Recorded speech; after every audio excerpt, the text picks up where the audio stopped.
एका बाजूला भारतीय जनता पक्षाकडून प्रचार असा चाललेला आहे की 2024च्या ज्या लोकसभेच्या निवडणुका आहेत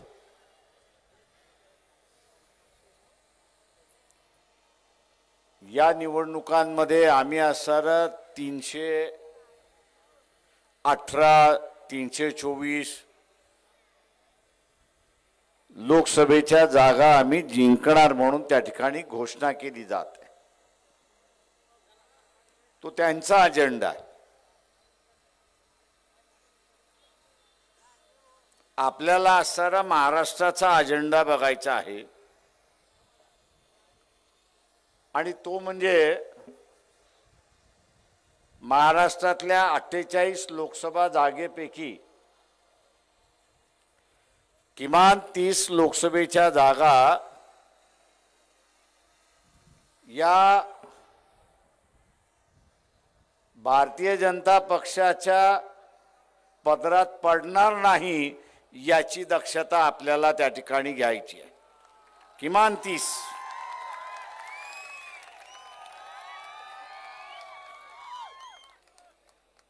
त्यांनी संकल्प केला, आपणही संकल्प करायचा आहे,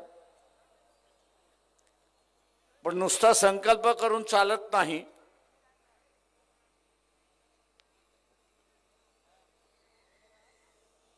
तर इथे आपली बाजू खरी ठरवायची असेल,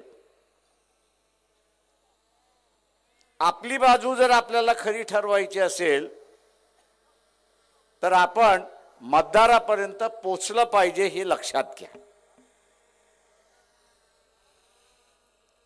हे मतदारापर्यंत आपण जोपर्यंत पोचत नाही तोपर्यंत आपण केलेली संकल्पना यशस्वी होणार नाही हे लक्षात घ्या।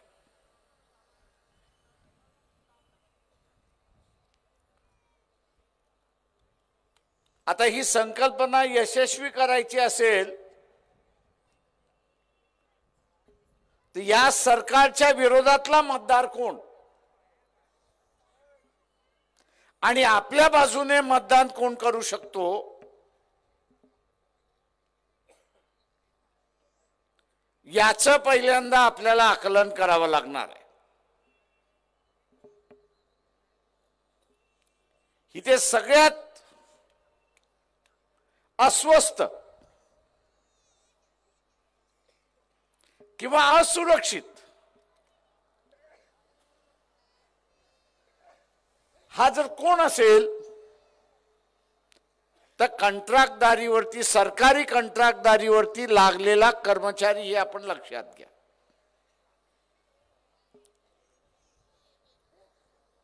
कॉन्ट्रॅक्ट पद्धतवरती लागलेला हा जो कामगार आहे, अधिकारी आहे, कर्मचारी आहे, हा सगळ्यात असुरक्षित आहे। कोणाचा कॉन्ट्रॅक्ट 3 वर्षाचा आहे, कोणाचा कॉन्ट्रॅक्ट 5 वर्षाचा आहे, पुन्हा दिल्या जाईल का याची शंका आहे।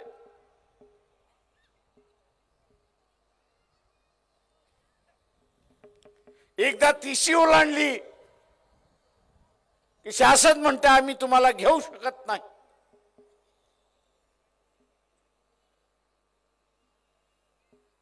हा जो असुरक्षित कॉन्ट्रॅक्ट पद्धतीने लागलेला कर्मचारी जो आहे त्याला आपण पक्षाच्या भूमिकेमध्ये एक आश्वासन करतो आहोत की उद्याची असणारी सत्ता आणि या सत्तेमध्ये जर वंचित बहुजन आघाडी सहभागी असेल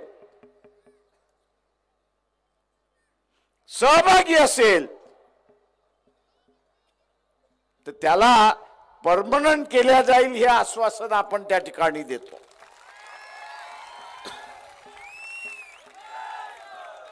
तेव्हा हा जो मतदार आहे,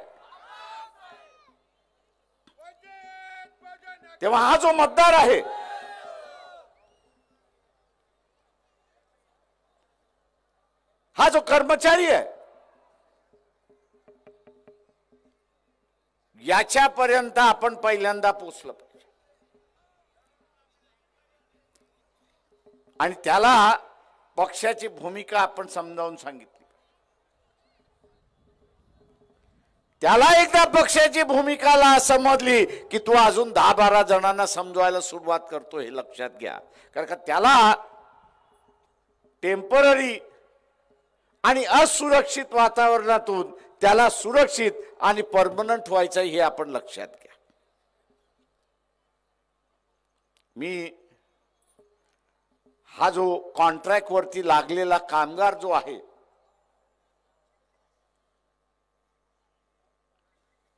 हा एका प्रकारचं नव्याने असणारा मनुस्मृतीचा उल्लेख केला त्याच्यातला एक भाग आहे.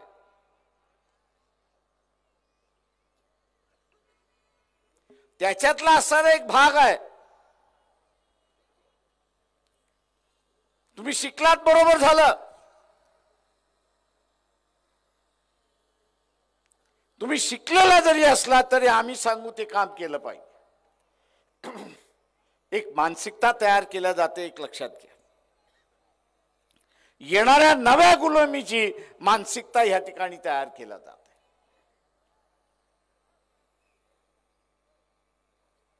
आणि या मानसिकतेला खत पाणी ही कॉन्ट्रॅक्ट पद्धत त्या ठिकाणी टाकते. कारण का प्रत्येक 5 वर्षानंतर, प्रत्येक 3 वर्षानंतर, प्रत्येक 2 वर्षानंतर तू आपला निवेदन घेत, मोर्चे घेत, तिथे असणारं माझं कॉन्ट्रॅक्ट वाढवा म्हणून त्या ठिकाणी सांगतो. एक मानसिक आघात केला जातो. देश स्वतंत्र झाला, संविधानाने सांगितलं की इथला असणारा जो कोणी कर्मचारी असेल हा कर्मचारी परमनंट असेल. त्यांनी चुका केल्या तरच त्याला सर्व्हिसमधनं काढण्यात जाईल, नाही तर तो परमनंट राहील, त्याच्या विरोधात कारवाई केल्या जाणार नाही, तशी असताना परिस्थिती होती. मी एका प्रकारे सुरक्षित व्यवस्थेकडे संविधान घेऊन गेला. आणि आता आपण बघत असाल की इथल्या असणाऱ्या कर्मचाऱ्याला असुरक्षित व्यवस्थेमध्ये त्या ठिकाणी घेऊन जायला जात आहे आणि पुन्हा पुन्हा त्याच्यावरती मानसिक आघात केला जातो, हे लक्षात घ्या. इथला कॉन्ट्रॅक्ट वरचा असणारा जो कामगार आहे याच्या अगोदर काँग्रेस, एनसीपी आणि इतर पक्षांचं असणारं सरकार आपण त्या ठिकाणी पाहिजे. सध्या असणारं बीजेपी आणि एकनाथ शिंदे यांचं असणारं सरकार आपण पाहतोय. पण हा जो कॉन्ट्रॅक्ट वरचा कामगार आहे, कर्मचारी आहे, त्याला परमनंट करण्याच्या गोष्टी होत नाहीत, हे आपण लक्षात घ्या. कोर्टात गेला तर कदाचित होतं, नाही तर कोर्ट म्हणतं पॉलिसी डिसिजन आहे, आम्ही त्या ठिकाणी घेऊ शकत नाही. मी या सगळ्या कर्मचाऱ्यांना असं आवाहन करतोय की आपण वंचितला सत्तेमध्ये बसवा. ही जी नव्याने येणारी कॉन्ट्रॅक्टची जी गुलामी आहे ती आम्ही संपवल्याशिवाय राहणार नाही, हे आश्वासन आम्ही आपल्याला या ठिकाणी देतो.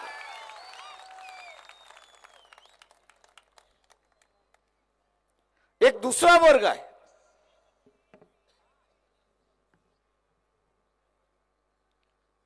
की जो इथला असणारा असुरक्षित आहे.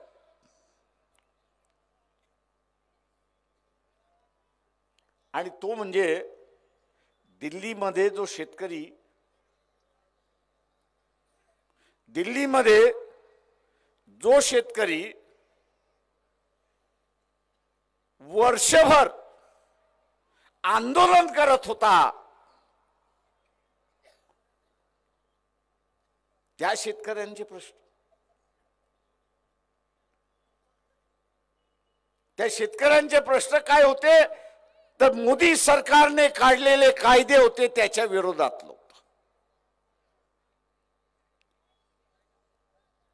बांधावरती व्यापारी माल विकत घेऊ शकतो हा कायदा होता।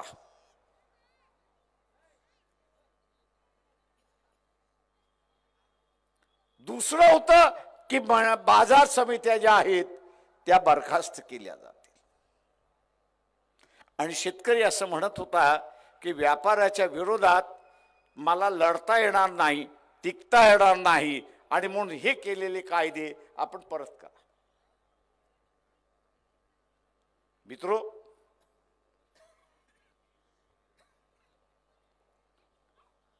आज जर आपण पाहिलं, आज जर आपण या ठिकाणी पाहिलं की केंद्र शासन हमी भाव हे जाहीर करते, पण बाजारामध्ये व्यापारी त्या हमी भावापेक्षा कमी भावाने त्याचा माल विकत घेतो आणि या व्यापाऱ्याने आता असा नवा लुटण्याचा मार्ग सुरुवात केला। हमी भावापेक्षा कमी भावाने घेऊन तो एका बाजूला शेतकऱ्याला लुटतोय आणि दुसऱ्या बाजूला हाच व्यापारी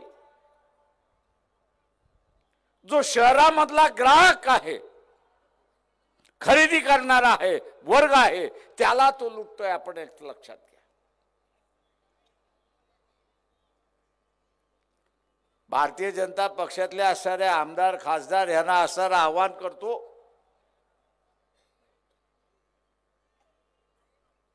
की मध्यंतरी टमाट्याचा तुटवडा लागला आणि झाला, महिनाभर तुटवडा राहिला। भारतीय जनता पक्षातल्या आमदार खासदारांनी इथल्या सरकारला आवाहन करतोय की कुठल्या दिवशी आणि कुठल्या बंदरामध्ये तुम्ही टमाटा बाहेरून आणला तो तरी सांगा।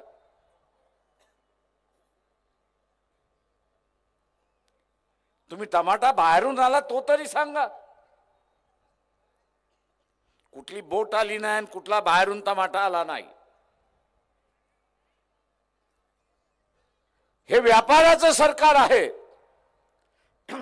हे सर्वसामान्य माणसाचं सरकार नाही। इलेक्शन आलं, फंड पाहिजे आणि म्हणून टमाट्याचा तुटवडा केला आणि महिन्याभरामध्ये या शासनाने 18,000 कोटी सामान्य माणसाचे लुटले, हे लक्षात घ्या।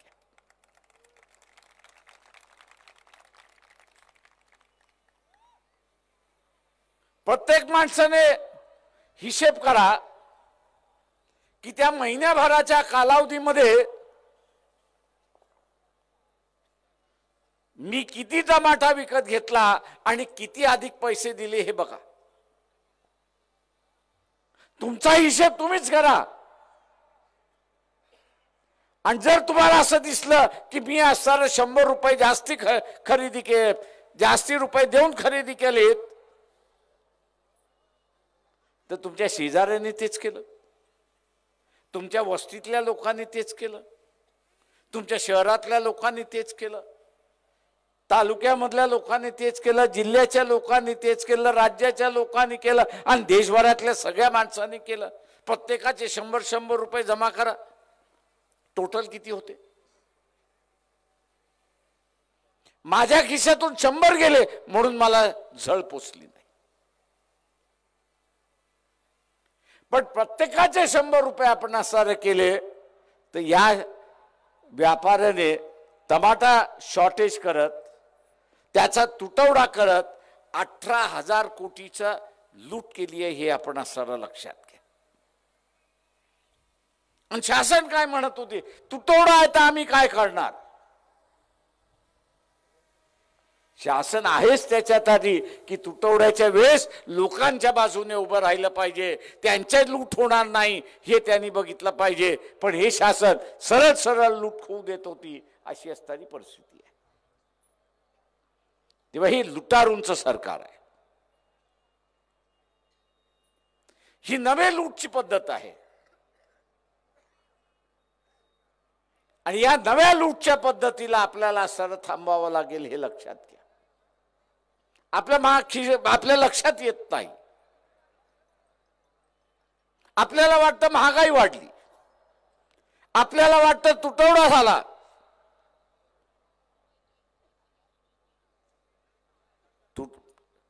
तुटवडा झाला तर कुठून तरी बाहेरून आला पाहिजे. ती तूट भरून काढण्यासाठी बाहेरून कुठून येत नाही, तर इथे असणारा तुटवडा केला जातो. लक्षात येतं की आपण असणारा प्रचंड लुटलाय, आता भाव खाली करा, आणि पुन्हा टमाट्याचा भाव खाली आला, अशी परिस्थिती. तुटवडा झाला तो अख्खा सीझनभर तुटवडा झाला पाहिजे, अख्खा सीझनभर भाव वाढला पाहिजे. महिन्याभरच वाढतो आणि महिन्याभरातच खाली पडतो, हे राजकारण आपण असणारा लक्षात घेतलं पाहिजे. ही नव्या लुटीची नांदी आहे, हे आपण लक्षात घ्या. आणि हे सरकार या लुटीला पाठीमागं घालतंय. या पाठीमागं घालणाऱ्या सरकारला आपण मातीत लोळवलं पाहिजे, एवढं असणारा लक्षात घेतलं पाहिजे. आणि म्हणून मित्रो,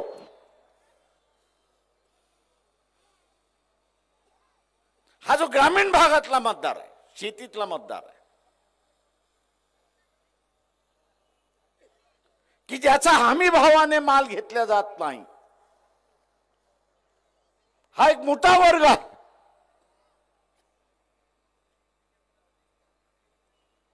त्याला सुरक्षित आपण असाव्या करण्यासाठी निघालो. त्याला शासनाने हमी भाव दिलेला आहे, तो तरी किमान त्याला हमी भाव मिळाला पाहिजे. आणि तो मिळवायचा असेल तर इथे बाजार समितीच्या कायद्यामध्ये बदल करावा लागेल.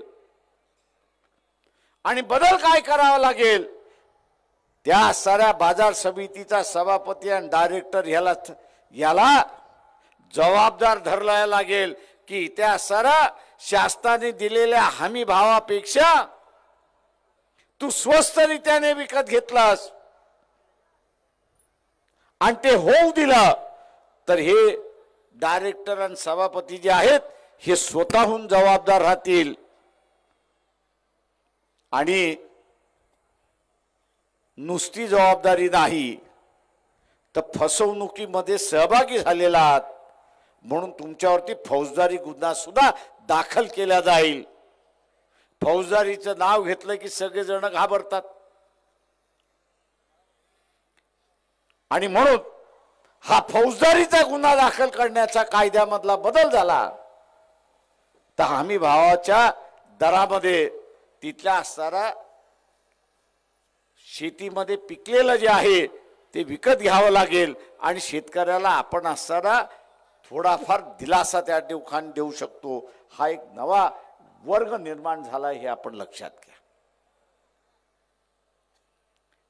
उद्याच्या या आपल्या मतदारामध्ये आपण जोपर्यंत जात नाही तोपर्यंत हा मतदार आपल्याला मतदान करणार.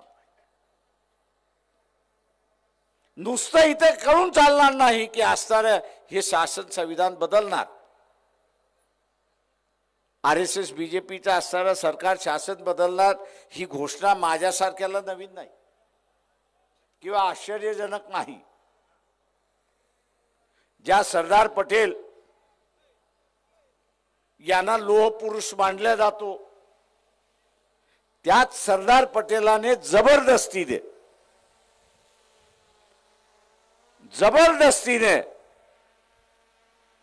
तुम्ही ही घटना मानणार असाल, देशाचा तिरंगा हा नॅशनल फ्लॅग आहे आणि अशोक चिन्ह हे ह्या देशाचं सिंबॉल आहे हे मान्य करणार असाल तर तुम्हाला जेलमधनं सोडतो, नाही तर मी सोडत नाही. जेलमधनं बाहेर येण्यासाठी एग्रीमेंट केलं आणि जबरदस्तीने मान्य करायला. आता ते जबरदस्तीने मान्य केलं, आता ते म्हणतात आम्ही बदलणार. आम्ही त्या काळी शपथ घेतली होती की ही घटना आम्ही मान्य करणार नाही.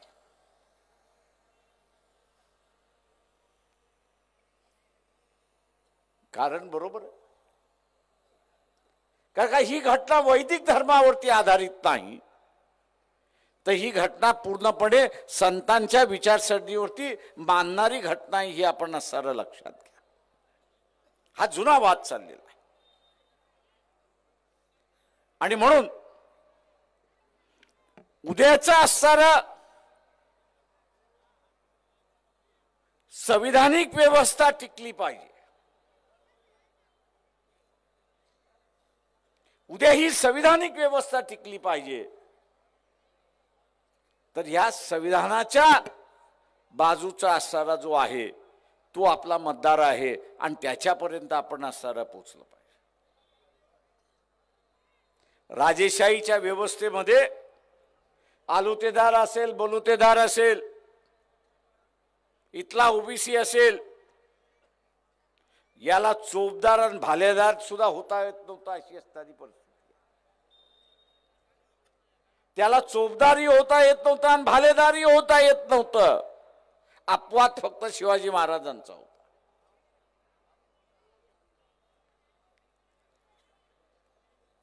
आपण हा प्रचार केला पाहिजे की उद्याची असणारी ही जी नवीन व्यवस्था आहे या व्यवस्थेमध्ये आम्हाला भालेदार आणि चोपदार होण्याचा अधिकार राहणार आहे का आणि तो कशा पद्धतीचा राहणार आहे याचं विवरण तर असणारं करा.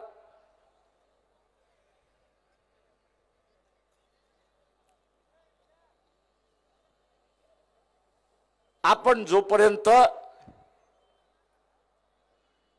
टार्गेट ओरिएंटेड काम करत नाही तोपर्यंत आपल्याला यश येणार नाही हे आपण असं लक्षात घ्या. उद्याची युती होईल की न होईल हे राजकीय पक्ष ठरवणार नाहीत.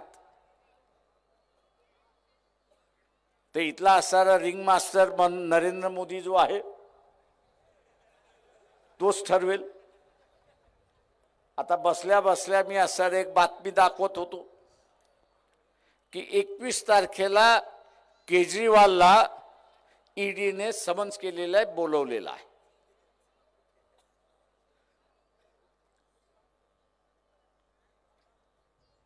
केजरीवालला 21 तारखेला ईडीने बोलवलेलं आहे. आता तुम्हाला पोलिसांनी बोलवल्यानंतर तुम्ही काय करता?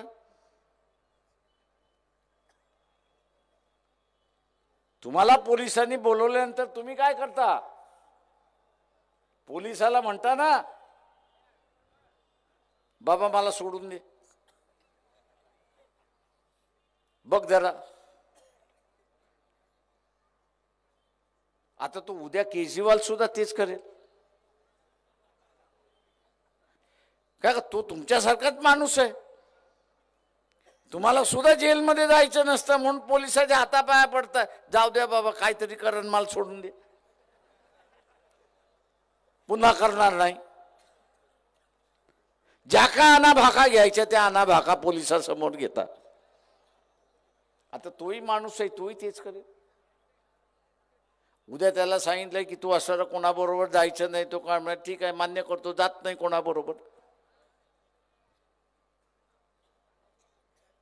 तुम्हाला असं वाटतं की नाही इथे असताना सगळ्यांनी एकत्र बसलं पाहिजे आणि बीजेपीच्या विरोधात लढलं पाहिजे? भावना ठीक आहे पण वस्तुस्थिती का? वस्तुस्थिती हा रिंग मास्टर जो आहे हा रिंग मास्टर कधी हत्तीला उभा करतोय, कधी घोड्याला उभा करतोय, कधी अस्वलाला उभा करतोय, कधी कुत्र्यालाही उभा करतोय. आणि म्हणून या रिंग मास्टरला वाटलं की युती व्हावी तर युती झाली.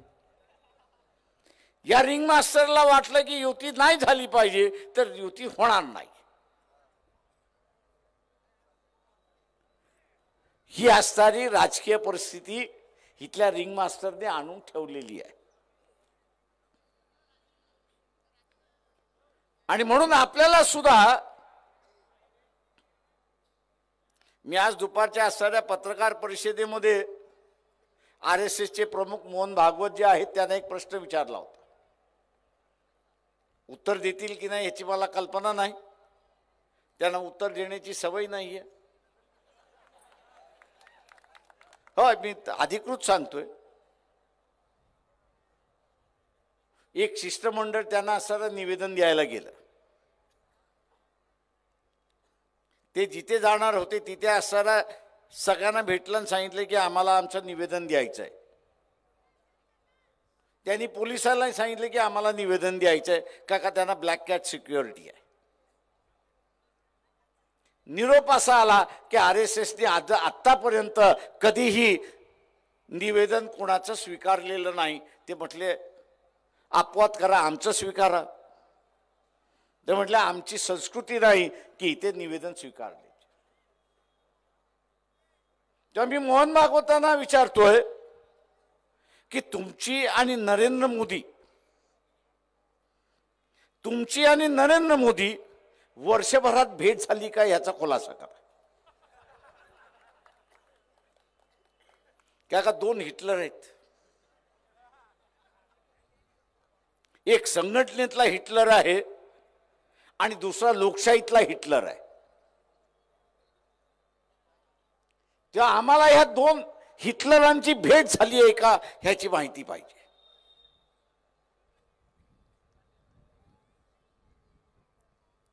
दुर्दैवाने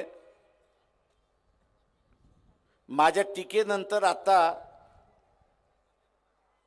नरेंद्र मोदीच्या पाठीमागचा बॉडीगार्ड दिसायला लागलाय.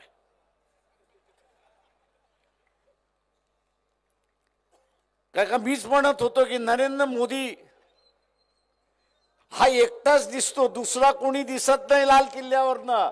पण त्यांच्या अगोदरचे सगळे पंतप्रधान बघा, त्या सगळ्या पंतप्रधानाच्या पाठीमागे दोन बॉडीगार्ड त्या ठिकाणी दिसतात.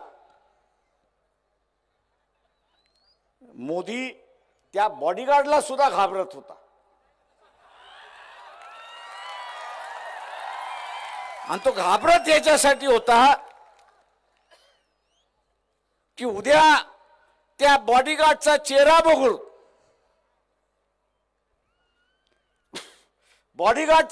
बघून लोकांनी ही चर्चा केली की मोदीपेक्षा बॉडीगार्ड चांगला आहे.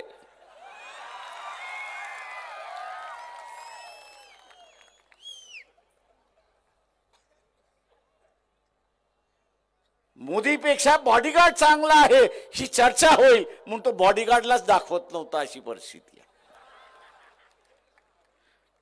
मागच्या 10 दिवसापासून एक बॉडीगार्ड दिसायला लागलाय, एक बॉडीगार्ड दाखवला जातोय. अशी असणारी परिस्थिती आहे. म्हणजे ज्या माणसाला आपले अंगरक्षक जे आहेत, आपल्या स्वतःच्या सुरक्षितेसाठी आहेत, त्यांना दाखवण्यावरून सुद्धा त्याला भीती वाटते. या माणसाची मानसिकता काय असणार. हा स्वतःवरतीच एवढा प्रेम करतो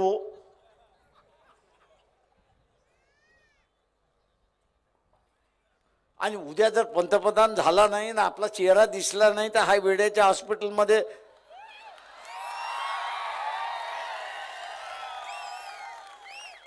का हा एक रोग आहे, मानसिक रोग आहे.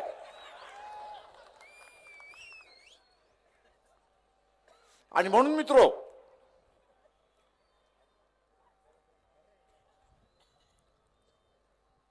आज जे सांगितलं जातंय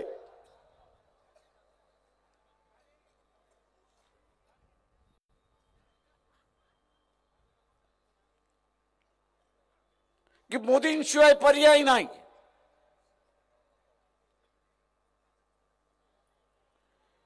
मी त्यांना असं म्हणतो की काय महत्वाचं काम झालं एवढं तरी सांगा.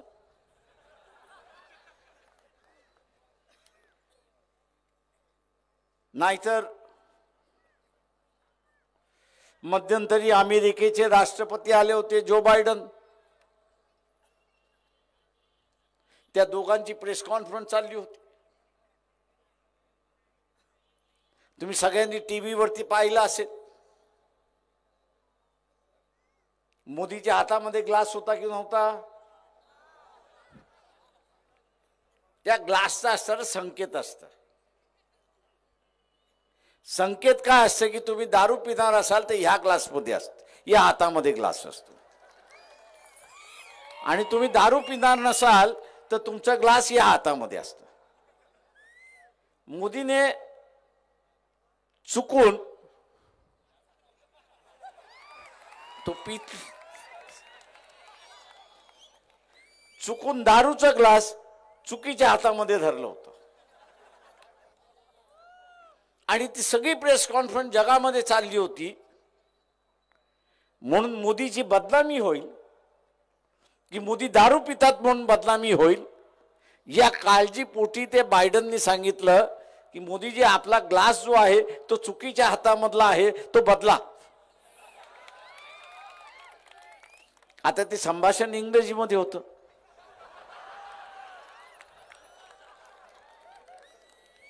बायडन इंग्रजीमध्ये बोलत होता. पुन्हा खोला तुम्ही बघत असाल की तो एकदा नाही तीनदा सांगत होता आणि मोदी आपला 3 वेळा खिकी खिकी खिकी हसत बसला.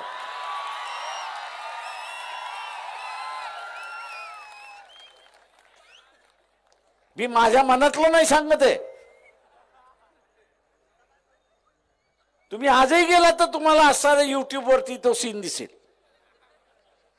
आणि शेवटी बायडन स्वतः म्हणणार ह्याला मी सांगतोय नीट वाग तरी हा नीट वागत नाही.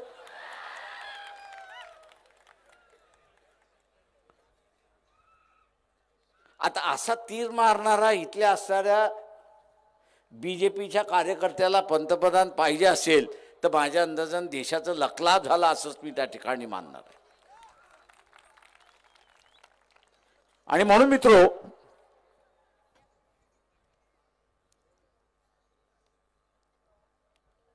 आता रेल्वेनी प्रवास करायला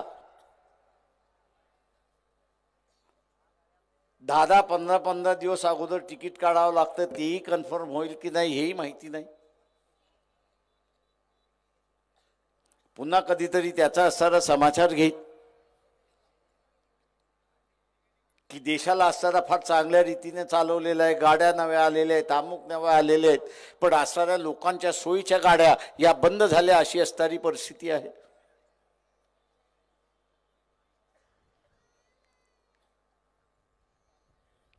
एक प्रचार फार जोरात चाललेला आहे.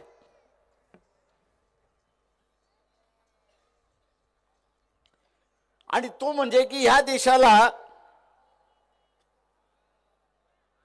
हिंदू धर्म म्हणून घोषित केला पाहिजे. मी या सगळ्यांचं दुर्दैव मानतोय. मी दुर्दैव ह्याच्यासाठी मानतोय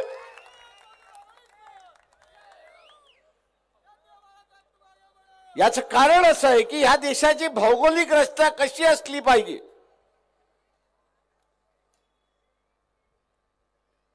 याचा त्या काळचा असणारा विचार फक्त बाबासाहेबांनी केला.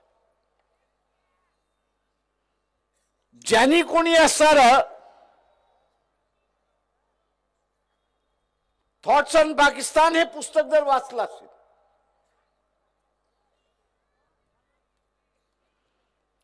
तर या देशातल्या हिंदूंवरती बाहेर येऊन येणाऱ्यांनी 2500 वर्ष राज्य केलं.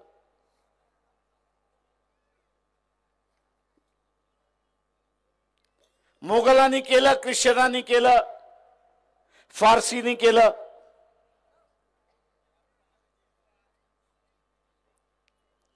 बाहेरच्यांनी असणारं राज्य केलं. उद्याच्या असणाऱ्या कालावधीमध्ये बाहेरच्यांनी भारतीयांवरती राज्य करू नये, इथल्या हिंदूंवरती राज्य करू नये. म्हणून त्यांनी मुस्लिम इलाका जो होता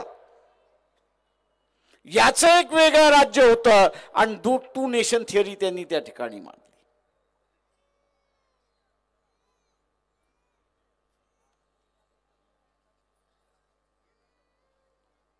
की उद्याच्या असणाऱ्या कालावधीमध्ये भारतीयांवरती बाहेरच्यांनी येऊन राज्य करू नये आणि म्हणून सीमा कुठे असावी आणि ती सुरक्षित कशी राहावी याची असणारी मांडणी केली. आणि आज आपण असणारा बघतो की इथला असणारा भारतीयांचा एक देश म्हणून गेली 70 वर्ष आपण असणारं टिकून राहिले. आता त्याला गालबोट लावायला सुरुवात झालेला आहे. याच 24 तारखेला याच जळगावमध्ये हिंदू जागरण समितीचा असणारा प्रचाराचा मोहीम उघडणार आहे. संविधान बदललं पाहिजे म्हणून तिथं सांगितलं जाणार आहे. हा देश हिंदू झाला पाहिजे म्हणून त्या ठिकाणी सांगितलं जाणार आहे. 80% इथली लोकसंख्या हिंदूंचीच आहे. मी तिथल्या वक्त्यांना असताना फक्त एवढं आवाहन करतो की इस्लामिक कंट्री सांगत असताना मोहम्मद पैगंबरांचं नाव घेतात. ज्या देश ख्रिश्चन आहे ते असताना येशू ख्रिस्ताचं नाव घेतात. उद्याचा असणारा हा हिंदू देश म्हणून आपल्याला घोषित करायचा असेल तर इथल्या असणारा देव आणि देवता कोण हे तर पहिल्यांदा सांगा. ती काय पूर्वज वेडे नव्हते. ते काय पूर्वज वेडे नव्हते.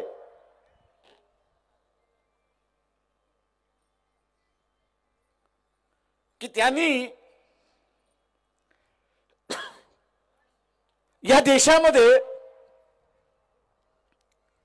धर्म पाळायला सगळ्यांना अधिकार होता.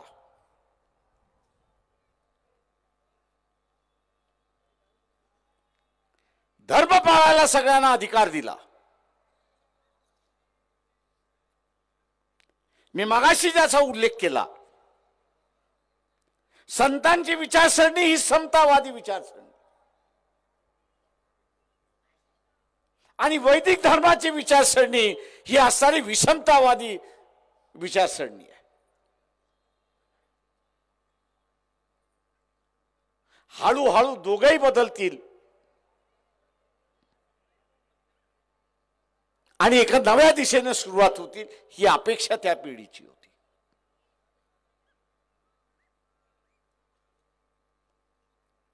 मी मध्यंतरी असताना म्हणालो होतो, RSS वाल्यांना म्हणालो होतो की तुमचं असं हे जे कल्चरल नॅशनलिझम आहे ना, सांस्कृतिक राष्ट्रवाद असं म्हणताय,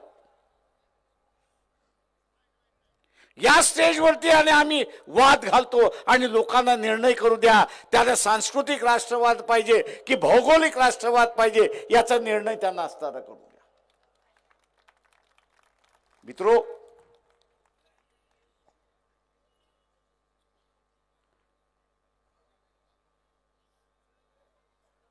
एकदा तुटलं की जुळणार नाही एवढं लक्षात घ्या.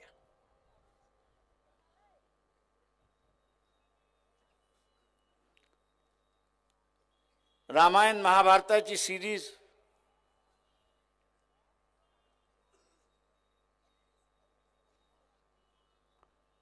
याला प्रेक्षक 90% होते.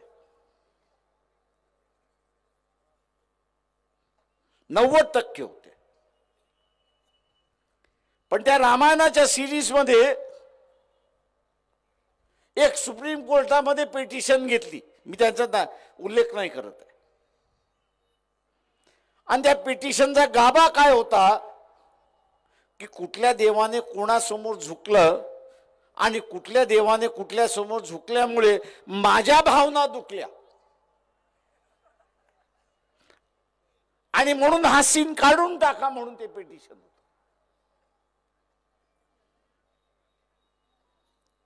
कसं बस करून ते पिटिशन तिथला असणारा रफादफा काढण्यात आला.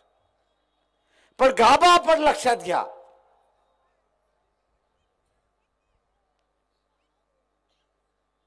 गाभा हा आहे की प्रत्येक जण हा कुठल्या नाही कुठल्या तरी देवाला मानतो आणि त्याला तो असणारा प्रमाण मानतो. कदाचित तो एक असेल, अनेक असेल, आणि म्हणून मी असताना म्हटलं की उद्याच्या असणाऱ्या 24 तारखेच्या ह्याच्यामध्ये तुमचा प्रमुख हे तर ठरवा. तुम्ही ठरवला तर उद्या तो ठरवण्याचा वेळ येणारच. हा म्हणणार तो, तो म्हणणार तो, तो म्हणणार तो, पुन्हा भांडणं सुरुवात झाली.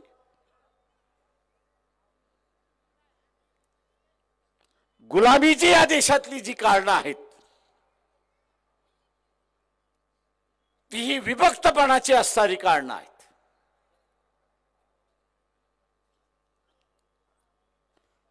आणि म्हणून बाबासाहेबांनी इतर सगळेच म्हणाले होते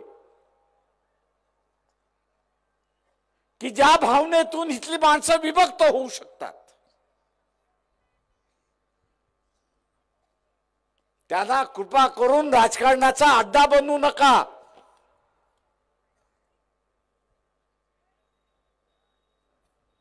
आज आपल्याला दिसते की ज्याच्यावरती एकमत होऊ शकत नाही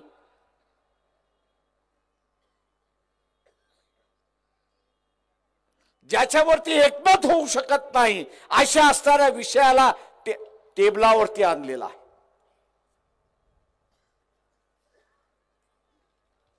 एकमत झालं नाही तर भांडणं आहेत, भांडणं झाली की भेगा आहेत,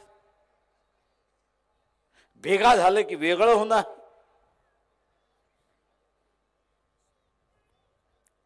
हा इशारा आहे. आणि म्हणून मी इथल्या असं तमाम जनतेला आवाहन करतोय की ज्याच्यावरती आपलं एकमत होऊ शकत नाही तो आपण चर्चेला घेताच कामा नये.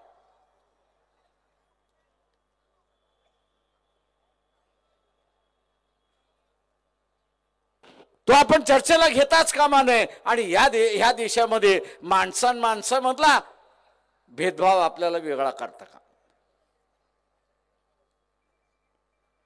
ही त्या सगळ्या हिंदूंना एकत्र करायचं असेल तर आपण काय वापरतो. एक तर पाकिस्तान तरी वापरतो नाही तर अँटी मुस्लिम ही तरी आपण वापरतो. इथल्या सर्व हिंदूंना एकत्र करायचं असेल तर पाकिस्तान तरी वापरतो नाही तर अँटी मुस्लिम आपण असताना वापरतो. इथल्या सगळ्या सवर्णांना एकत्र करायचं असेल तर अँटी रिझर्वेशन आपण असताना त्या ठिकाणी वापरतो.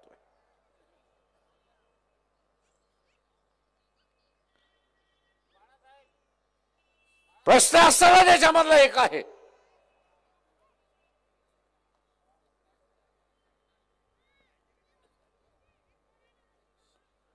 की आम्ही एकत्र येतोय कशावरती. बेरजेवरती एकत्र येत नाही आहोत तर आम्ही वजाबाकीवरती एकत्र येत आहोत अशी परिस्थिती आहे.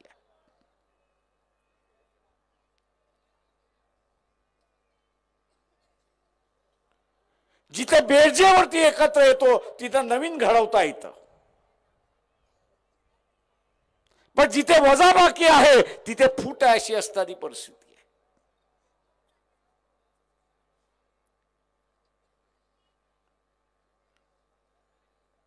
आव्हान इथल्या अशा रेखाताईंनी असणारा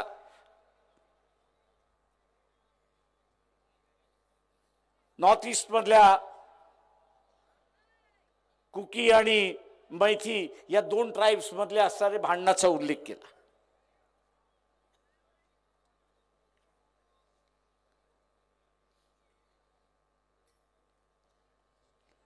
तुम्ही आता ट्राइब मध्ये भांडणं लावायला लागलेला आहात.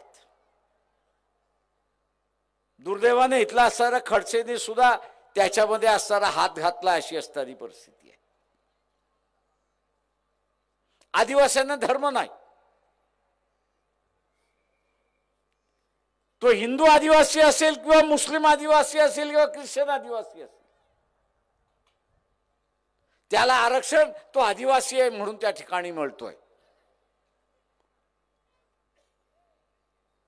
त्यांनी कदाचित ख्रिश्चन धर्म स्वीकारला असेल, त्यांनी कदाचित हिंदू धर्म स्वीकारला असेल, त्यांनी कदाचित मुस्लिम धर्म स्वीकारला असेल. संविधान असं म्हणतंय की तो आदिवासी आहे म्हणून त्याला असणारं आरक्षण आपण दिलं पाहिजे. आता काही आदिवासी मुस्लिम झाले, काही आदिवासी ख्रिश्चन झाले, काही आदिवासी हिंदू झाले, तर त्यांनी धर्मांतर का केलं आणि केलं असेल तर त्यांचं आरक्षण काढा म्हणून असं एक नव्यानं मोहीम या ठिकाणी सुरुवात झाली.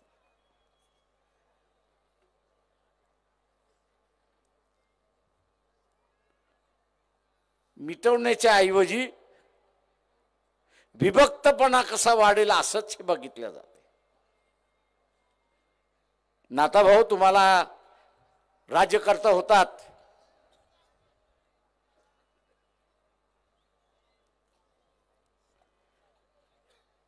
आणि अनेक तुमच्यासारखे राज्यकर्ते आहेत,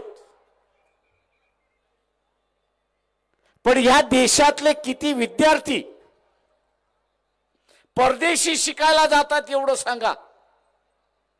पोस्ट ग्रॅज्युएशनला जातात ते वेगळे आहेत, ग्रॅज्युएशन साठी किती जातात याचं सांगा. जी काय आकडेवारी बाहेर आलेली आहे, 22 लाख विद्यार्थी बाहेर जातो. ग्रॅज्युएशन करण्यासाठी 22 लाख विद्यार्थी बाहेर जातो. आणि हा प्रत्येक विद्यार्थी 40 ते 50 लाख खर्च करतो अशी असताना परिस्थिती.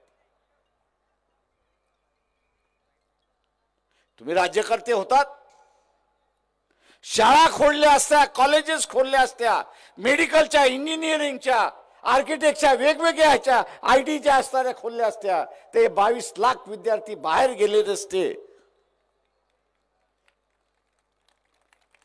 हे 22 लाख विद्यार्थी बाहेर गेले नसते, आणि हे 22 लाख विद्यार्थी इथं शिकत असते, तर तेवढेच प्राध्यापक लागले असते, आणि तेवढाच नॉन टीचिंग स्टाफ लागला होता. रस्त्यावरचा हा जो बेरोजगार आहे,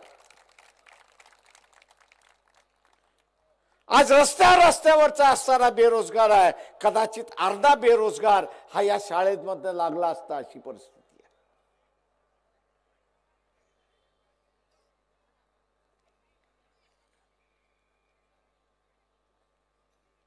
या देशातली अर्धी बेकारी आपण असं संपवू शकलो असतो. आणि 50 लाखाच्या निमित्ताने या देशाची संपत्ती जे परदेशी चाललेली आहे ती कदाचित आपण थांबवली असती, आणि इथले असणाऱ्या गोरगरिबाचा प्रश्न आपण त्या ठिकाणी सोडवला असता.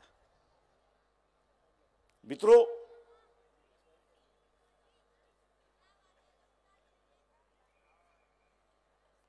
विधानसभा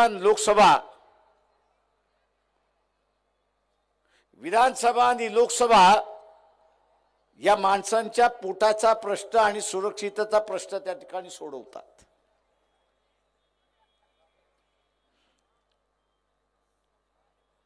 माणसांच्या, लोकांच्या पोटाचा आणि सुरक्षिततेचा प्रश्न त्या ठिकाणी सुटवला जातो, राज्याचा प्रश्न त्या ठिकाणी सुटवला जातो. आज आपण बघत असाल की त्याला धार्मिक आखाडा करण्याचा भाग त्या ठिकाणी चाललाय. तो धार्मिक आखाडा झाला तर पोटाचा, सुरक्षितेचा आणि नोकरीचा प्रश्न त्या ठिकाणी संपला म्हणून आपण लक्षात घ्या. आणि म्हणून उद्याची ही बेरोजगारी, शेतकऱ्यांचं शोषण आणि सुरक्षितेची व्यवस्था ही जर आपल्याला साधायची असेल तर त्याची माणसं आपल्याला त्या ठिकाणी पाठवली पाहिजे.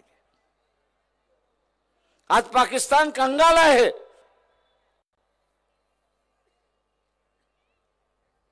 दोन दिवस सुद्धा लढण्याचं शस्त्र त्यांच्याकडे नाही.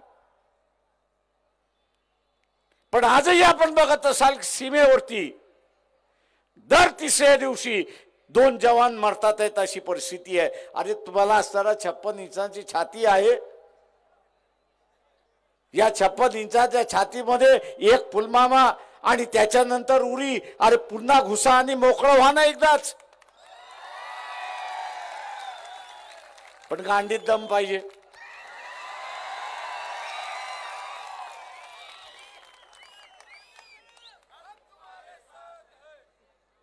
दम पाहिजे.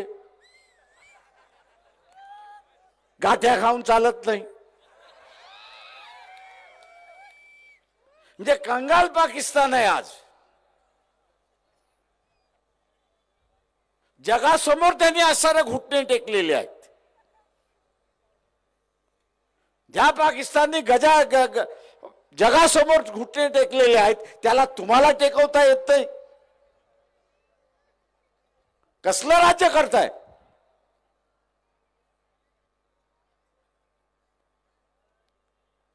आणि म्हणून मित्रो, आपण खऱ्या अर्थाने विस्कळीत होत चाललोय अशी असणारी परिस्थिती आहे. समाजाची घडी विस्कळीत चाललेली आहे. आज एका बाजूला ओबीसी टाकलाय आणि दुसऱ्या बाजूला मराठा टाकलाय. ओबीसी सरळ सरळ म्हणतोय मी यावेळेस मराठ्याला मतदान देणार नाही. अरे ही कुठली भाषा आणि ही कुठली परिस्थिती? ती ह्या इलेक्शन मध्ये होणार आहे की 70% 80% ओबीसी हा मराठ्याला मतदान देणार नाही. आपली ही आपण असणारी ही परिस्थिती बघतोय की हाताबाहेर जाता कामा नये.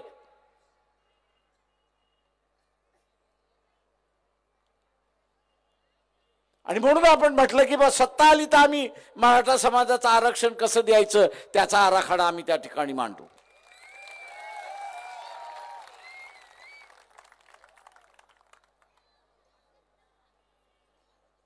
सरकार बैठकावरती बैठका जसं तारीख पे तारीख तशा रीतीने हे चाललेलं आहे. आणि म्हणून जाता जाता मी एवढंच आव्हान आपल्याला करणार आहे की देशभरात काय होईल पण महाराष्ट्रामध्ये लोकसभेच्या किमान 30 जागा या नॉन बीजेपी पक्षाच्या येतील हे आपण त्या ठिकाणी पाहिलं पाहिजे आणि ते आपण पाहाल ही अपेक्षा बाळगतो आणि आपली रजा घेतो. जय भीम, जय भारत.